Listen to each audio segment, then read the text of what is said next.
dari Badan Bantuan Hukum Advokasi Rakyat PD Perjuangan, dan juga dengan melibatkan tokoh-tokoh pro demokrasi dan juga beberapa penasihat hukum yang kredibel, memiliki reputasi untuk mempersoalkan berbagai anomali demokrasi yang terjadi, baik itu di Banten, di Sumatera Utara, Jawa Tengah, maupun juga beberapa di wilayah lainnya seperti Sulawesi Utara, di mana penggunaan parcok itu memang sangat masif, bahkan sampai masuk ke tempat-tempat gereja. Memang banyak yang pada awalnya dirancang tanpa bukti. Perintah-perintah diberikan secara tertutup, penggunaan instrumen parcok dilakukan secara tertutup, tetapi kami mengucapkan terima kasih karena di tengah-tengah berbagai intimidasi banyak yang kemudian menyatakan berani untuk melakukan perlawanan. Kami memberikan apresiasi karena banyak yang terinspirasi dengan saudara Endah di Kabupaten Gunung Kidul, ketika yang bersangkutan berani melawan arogansi dari aparatur negara yang digunakan pada saat Pilpres, ternyata kemudian rakyat bersimpati dan yang bersangkutan akhirnya terpilih sebagai Bupati Bupati Gunung Kidul. Demikian pula saudara Masington tadi dari Tapanuli Tengah juga sudah melaporkan kepada DPP telah terpilih justru dengan rekam jejak yang sangat kritis terhadap pemerintahan Jokowi saat itu. Saudara Masington mendapatkan bonus elektoral sehingga akhirnya dipilih sebagai bupati di Kabupaten Tapanuli Tengah. Dan begitu banyak cerita-cerita yang membangkitkan suatu semangat bahwa kebenaran pasti akan menang. Ketika PD Perjuangan mempersoalkan terkait dengan reposisi Polri sebagai suatu wacana kritis yang diberikan kepada PD Perjuangan sebagai aspirasi dari rakyat, aspirasi dari tokoh-tokoh pro demokrasi, apa yang dilakukan oleh PD Perjuangan tetap berada pada koridor-koridor konstitusi. Kami sangat menghormati Polri Merah Putih yang berjuang bagi tegaknya hukum di negeri yang seharusnya sangat demokratis ini. Tetapi di dalam praktek melalui Pilpres 2024 dan Pilkada 2024 yang baru saja selesai, ternyata banyak instrumen-instrumen parcok yang digunakan sebagai alat kekuasaan. Maka kami mengajak kepada seluruh masyarakat Indonesia, mari kita selamatkan demokrasi. Agar apa yang disampaikan oleh Prof. Ikrar Nusa Bakti untuk memulihkan demokrasi yang rusak akibat Jokowi, tidak lagi diperlukan 5 kali pemilu, itu bisa kita percepat apabila rakyat juga berani untuk menegakkan kebenaran di dalam mengungkapkan penyalahgunaan kekuasaan dari alat-alat negara dan sumber-sumber daya negara-negara tersebut. Terima kasih, dan selanjutnya kepada rekan-rekan pers kami berikan kesempatan untuk tanya jawab. Silakan. Tolong Pak dibantu. Silakan.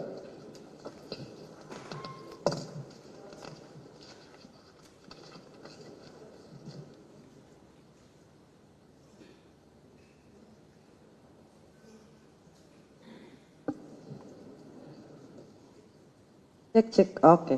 Selamat sore Pak Sekjen, Bang Roni, Mas Bas, saya Putu dari Kompas TV. Dari tadi kan berkali-kali nama Jokowi ini disebut, terus juga penekanannya soal kedisiplinan partai. Tentu harapannya masyarakat, rakyat ini bisa tegas, tapi sebelum ke situ kita bahas dulu di partai sendiri. Terakhir memang sudah ada diksi bahwa hubungan dengan Jokowi ini tutup buku. Tapi kan tidak pernah ada pernyataan tegas seperti misalnya waktu Pak Effendi kemarin jelas bertentangan dengan partai, kemudian cat begitu dan suratnya ada. Nah, bagaimana dengan Jokowi? Apakah kemudian ketegasan partai ini juga berlaku untuk Jokowi dan keluarganya? Apakah resmi dipecat atau enggak? Itu aja sih Mas.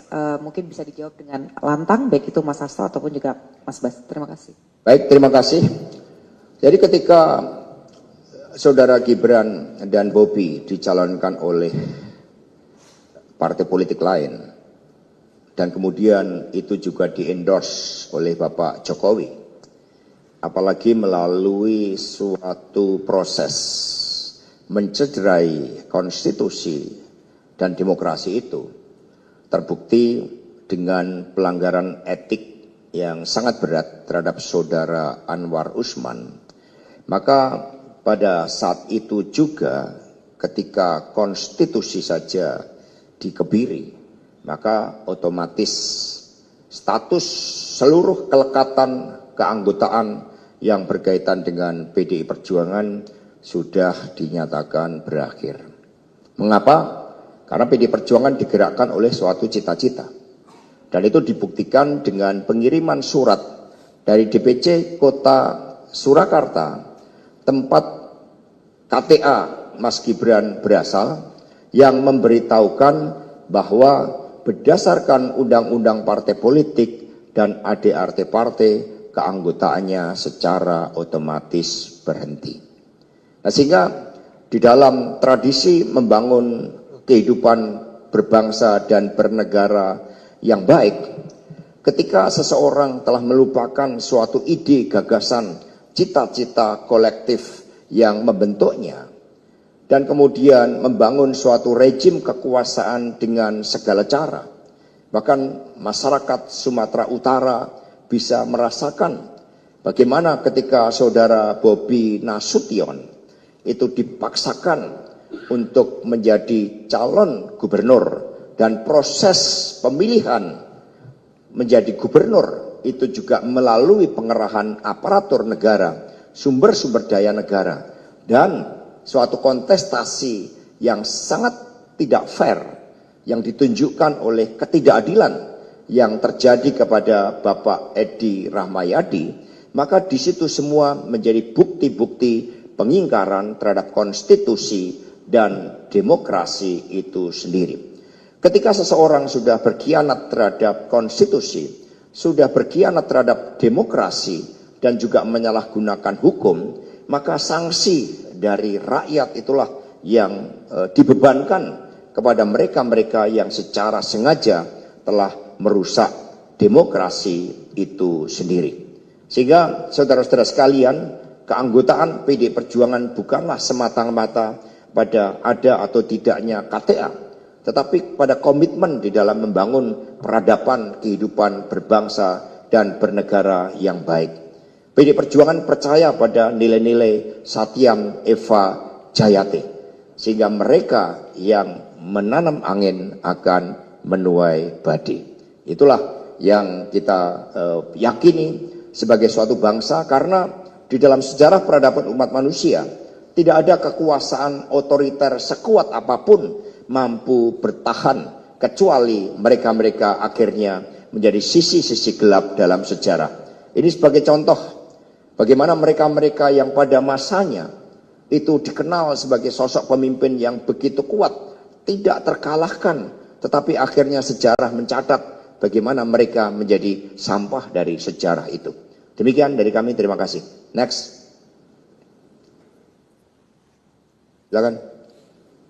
Silakan diatur. Cek. Ya, terima kasih Pak Hasto, Pak Baskara, dan Pak Roni atas penjelasannya. Mungkin sedikit lagi untuk lebih mendalami, izin Pak Hasto, terkait dengan tadi jawaban soal Pak Jokowi tadi. Karena memang ini menjadi satu pertanyaan besar baik untuk rakyat, tentu juga untuk kader dan simpatisan PDIP sendiri sebenarnya. Ketika kemarin Pak Jokowi juga sempat bilang ketika diwawancara bahwa masih menyimpan KTA-nya itu di rumah.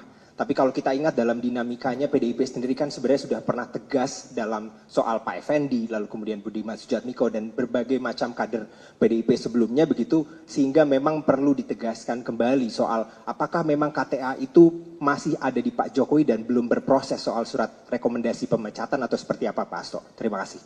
Baik, terima kasih. Saya tegaskan kembali bahwa Pak Jokowi dan keluarga sudah tidak lagi menjadi bagian dari PDI Perjuangan, karena cita-cita partai yang diperjuangkan sejak pada masa Bung Karno, sejak PNI ketika kita membangun Republik ini sudah tidak lagi sejalan di dalam kebijakan dan praktek-praktek politiknya.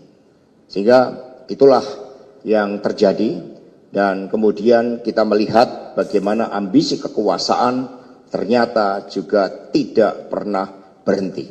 Maka di dalam proses ini yang dilakukan oleh PD Perjuangan, kita tidak akan pernah kehilangan dari gagasan-gagasan ideal bahwa dari seorang rakyat biasa bisa berproses menjadi seorang pemimpin. Semuanya tentu menjadi pelajaran yang sangat berharga, dan kemudian bagaimana rapat kerja nasional yang kelima kami juga telah menyampaikan permintaan maaf kepada rakyat Indonesia tentang seorang pemimpin yang karena kekuasaannya kemudian bisa berubah dan melupakan cita-cita yang membentuknya. Terima kasih. Next. Silakan. Assalamualaikum warahmatullahi wabarakatuh. Izin Pak Hasto, Mas Roni, izin Pak Ahmad Basarah. Saya Adi dari liputan6.com. Ada dua pertanyaan. Yang pertama, tadi Pak Hasto menyebutkan kalau tidak salah ada 27 orang kader yang terancam pemecatan pada hari ini gitu.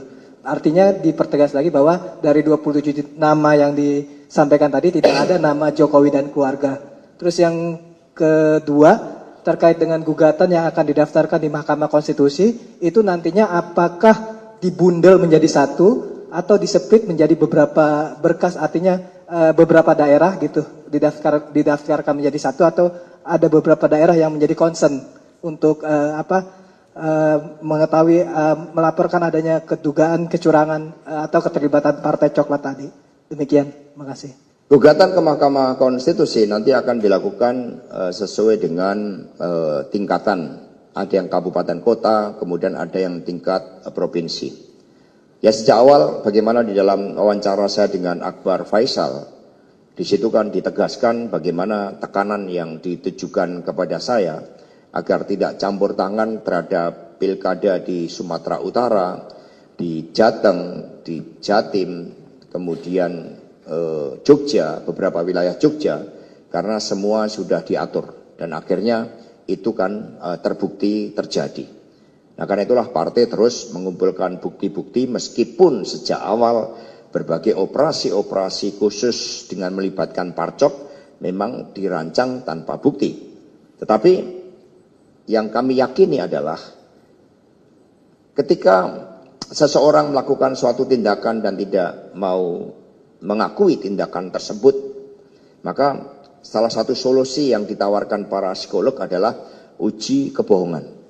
Nah itu harusnya para pemimpin negeri ini yang ternyata terbukti secara empiris di lapangan, fakta-fakta di lapangan menjadi penggerak dari parcok, itu sebaiknya juga bersedia menerima tantangan dari para psikolog untuk bersedia mengikuti tes kebohongan, karena ini kaitannya dengan masa depan negeri ini. Bayangkan 6,7 juta jiwa rakyat dikorbankan untuk cita-cita kemerdekaan negeri ini. Kita tidak boleh sia-siakan pengorbanan mereka. Next.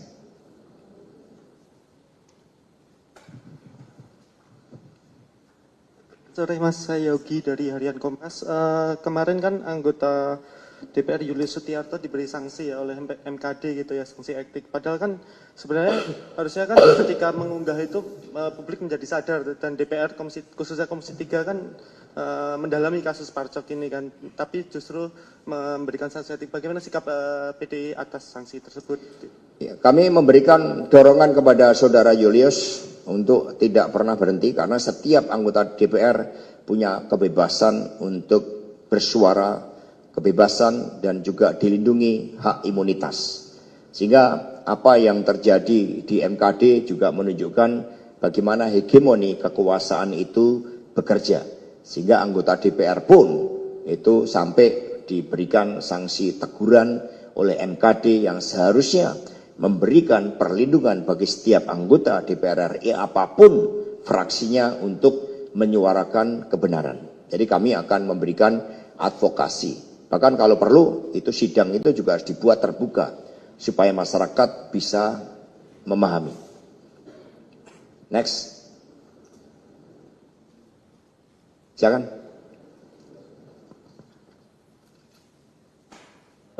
Sore Mas Hasto, saya Eka Yuda dari Tempo. Mas, selain opsi gugatan sengketa di MK, PDIP menyiapkan opsi untuk pansus kecurangan nggak? Karena kan sebelumnya Pilpres juga ada opsi itu ya, cuman di tengah jalan mati gitu. Terima kasih Mas. Teman-teman semuanya, penyalahgunaan aparatur negara untuk tujuan pemilu merupakan bagian dari kejahatan demokrasi. Itu merupakan bagian dari pelanggaran HAM terhadap hak konstitusi warga negara untuk memilih secara bebas, secara berdaulat, secara merdeka. Karena itulah, karena ketentuannya juga berkaitan dengan HAM, hal tersebut tidak mengenal kadaluarsa. Nah, karena itulah saat ini yang kami syukuri kesadaran masyarakat sipil itu semakin kuat, kesadaran rakyat untuk melakukan koreksi itu juga semakin kuat. Itu bisa terlihat misalnya dengan kasus penembakan Gama yang mula-mula mencoba ditutupi dengan memasukkan skenario terjadi tawuran, ternyata masyarakat kemudian bergerak melakukan perlawanan. Terhadap apa yang terjadi di Semarang, partai juga bersikap proaktif akan melakukan advokasi karena tidak ada satupun dari aparatur negara termasuk aparatur kepolisian yang boleh mematikan jiwa rakyatnya sendiri. Karena itulah itu tidak bisa diselesaikan hanya dengan permohonan maaf. Maka pada kesempatan ini kami menghimbau agar seluruh jajaran kepolisian negara Republik Indonesia dapat mengobarkan semangat merah putih di dalam menghadirkan keadilan, ketentraman, dan ketertiban hukum di tengah masyarakat. Terhadap adanya oknum-oknum Polri yang justru melindungi berbagai tindakan-tindakan kriminal, tindakan-tindakan korupsi, termasuk judi online, tambang ilegal, dan berbagai kejahatan-kejahatan keuangan lainnya harus kita hadapi secara bersama-sama sebagai suatu bentuk koreksi dari rakyat dan sekaligus kita memberikan dukungan moral kepada Komisi 3 DPR RI. Next. Cukup? Cukup? Baik, terima kasih rekan-rekan. Nanti hal-hal, satu lagi, silakan. Silakan.